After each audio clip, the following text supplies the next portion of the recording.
আসসালামু আলাইকুম সবাইকে। আহ, সালামটা আমি আবার দিচ্ছি, আসসালামু আলাইকুম।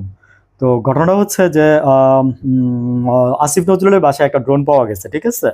তো ড্রোনটা আপনার বিকাল শুক্রবার দিন, এই যে আপনার জাস্ট আজকে রবিবার, দুই দিন আগে আপনার ওনার বাগানে আপনার ড্রোনটা পাওয়া যায়। 5টা 29 মিনিটে ড্রোনটা মানে ল্যান্ড করছে। একটা সিসি ক্যামেরাতে ধরা পড়ছে, বাকিগুলোতে ধরা পড়ে নাই। তো ড্রোনটার মধ্যে আপনার ব্যাটারি ছিল না, ব্যাটারিটা খোলা ছিল, হ্যাঁ।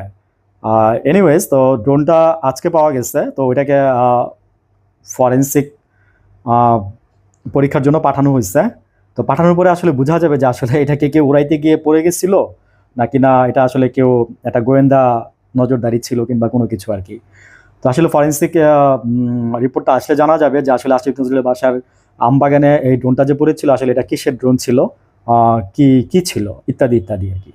এনিওয়েজ, আমার কাছে মনে হলো যে একটু ইম্পর্টেন্ট, দ্যাটস ওয়াই আপনাদের সাথে শেয়ার করলাম। ওকে, থ্যাংক ইউ, ভালো থাকবেন সবাই। আসসালামু আলাইকুম।